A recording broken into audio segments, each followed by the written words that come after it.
South Park is an eclectic enclave of hip shops and restaurants that are setting the trends for its surrounding neighborhoods to follow. One of the must-try restaurants in this neighborhood, as named by TripAdvisor and CNN, is Buona Forchetta. I'm Jen Morris for Lifestyle San Diego. We're taking you inside of this incredible restaurant to speak with real estate experts Mike and Jessica Wolf. We're here in South Park at Buona Forchetta, and I am with the top 1% in San Diego real estate team, Mike and Jessica Wolf. Thanks for being here, guys. Thanks, Jen. Thanks for having us. So we are just blocks away from your home, the home that you are building here in South Park. You must love this neighborhood. Tell me a little bit about it. Well, right now we're sitting in our favorite restaurant in all of San Diego, but it just so happens to be in our community called South Park. We are building a house here. We've lived here for over a decade, and we're proud to call this community home. Tell me about some of your favorite spots around here to go maybe have a coffee or dinner. Oh, you have Grant's Marketplace, you have Kindred, which is a great vegan restaurant right across the street. We're in the most authentic Italian place you can find in San Diego. You have great burgers at the Station Village Tavern over on Juniper. A lot of wonderful spots, or even just sitting at the park with the family and enjoying a picnic is really lovely. I read that this restaurant is on TripAdvisor and CNN as a must-try pizzeria. It's Zagat rated. It's been on San Diego Reader, Eater magazine. It's been documented and well awarded several times over. And you helped me with the pronunciation, Buona Forchetta. What does that mean? Buona Forchetta means good fork in Italian. So South Park is up and coming. Tell me about how much it's changed in the past decade or so and all of the exciting new things that are happening in the area. So South Park, when we've been here for just over a decade, to see the change that's happened in the last 10 years is mind-blowing. In the last couple of years, namely because of these award-winning restaurants, it's really brought people who don't know the community into South Park and like, oh my goodness, how cool is this? So these restaurants have really ramped it up. And to say it's up and coming, I think it's already there. There's a couple areas around us that are up and coming, but it's kind of the secret, no longer a secret. Now that's why that we're here today, because it's blown up so crazy in the last couple of years.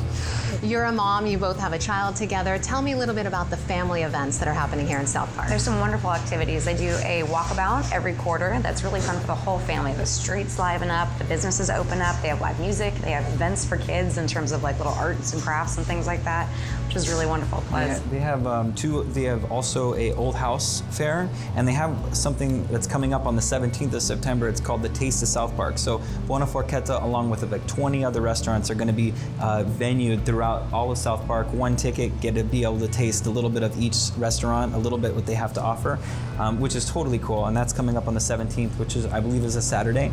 But I mentioned the old house fair. One time a year, they have this whole street is blocked off with vendors, but they also open up some of the homes that are able for the visitors to come and see, to check out the character, the rich history, because we have so many of these homes that are between 80 and 100 years old that are the quintessential definition of what it means to be a craftsman home or a Spanish home or a prairie home, and it's just very, very cool. So you can get in and see what it looks like or how things were built like 100 years ago. What do you see, you're talking about the homes here, what do you see happening with the homes? Are there a lot of renovations, remodeling, tear downs, and tell me a little bit about the housing prices in this community. Yeah, so the majority of people that live in South Park are, what I would say they're coming into South Park are going to be your professional and younger family type of buyers. They're coming into homes that are needing to be renovated, or they're already have been renovated. A lot of times we'll see properties where you've had a owner that's lived in there their entire life, and then there's just a natural turnover. And we're seeing that turnover within a lot of homes and the community in general, and that's why it's gotten the popularity it has.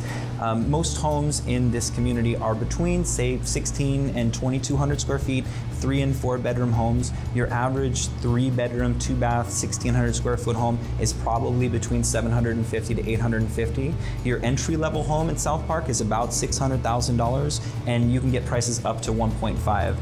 Generally speaking, relative through the metro area, which is the area that we do serve, that's pretty affordable, and that's for relatively speaking. But it's a great opportunity for families that are wanting to be central, wanting to be close, want to really live in a community where they know their neighbors and their neighbors know them, and they really love living where they do. And this is a perfect example of that. It seems like a lot of the homes are being restored to their original charm in the area, and that people that live here seem really devoted to that cause. It's absolutely true. Bringing the rich character back and just livening up is wonderful, but they're also adding energy improvements to the home, which is great to make more modern modern amenities. So keeping the rich character there, but then also making the homes more efficient in terms of upgrading the systems and all that, which is wonderful. And we should mention for the young families coming into the area, there is an award-winning charter school just down the road as well. Yeah, I can throw a baseball to it. It's so close. It's called Albert Einstein Academy. We hope that our child can get into it. Let's hope. And that along with a couple others, McKinley, St. Augustine, the schools in the area are quality schools. They're great. They're great for families, and they also fit into what it means to be in the South Park community. You two are an elite real estate team, as I mentioned, top 1% in San Diego. You could live anywhere in San Diego. Why did you choose South Park as your home? It's the community that brings me here. The neighbors become your friends. It's very loving. Everyone watches out for one another. Get together for barbecues and picnics, and just the walkable, wonderful community that it is, that you can enjoy not only the outdoor, amenities that we have, the restaurants, the shops. It's very enriching and wonderful quality of life, which makes it I great. completely agree with what Jessica said, and I would also say it's the centrality of South Park. Within literally a minute or two's time, we can get on any of the 5 major freeways that'll serve all of San Diego. For being in business and the business that we're in, it's super convenient.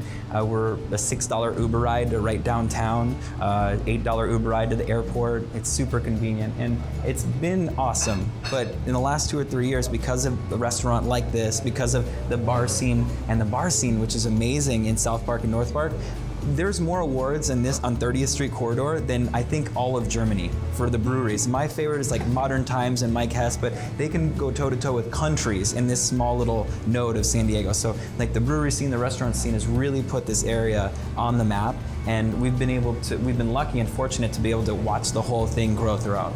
It almost seems like you don't even need to Uber to downtown. You have it all right here. Yeah, pretty much. And that's when people are saying, I want to live in a walkable community. I think that's what they mean. Like, we can walk out our door and with 2 minutes time, go to a yoga studio, go to 2 or 3 or 4 really, really delicious restaurants, or have a sandwich at the marketplace, or go and do our shopping at the Target Express 3 or 4 blocks down the road. So you do have it all here, and if you really need to go somewhere else, you can certainly do that as well.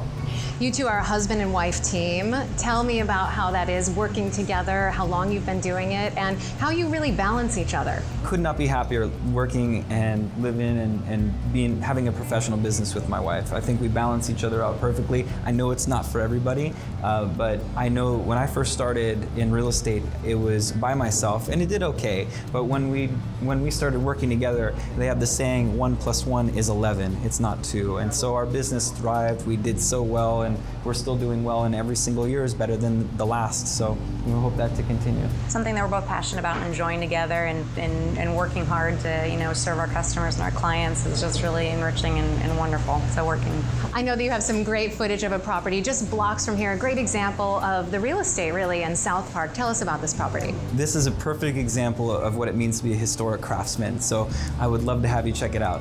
All right, let's take a look.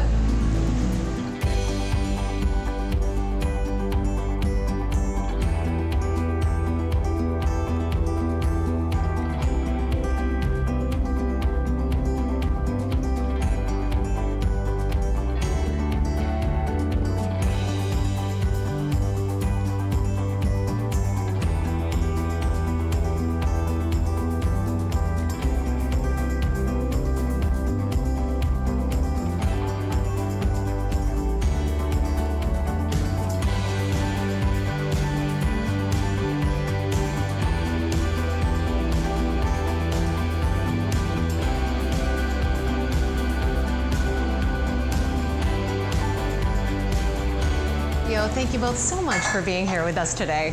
Thanks for having us.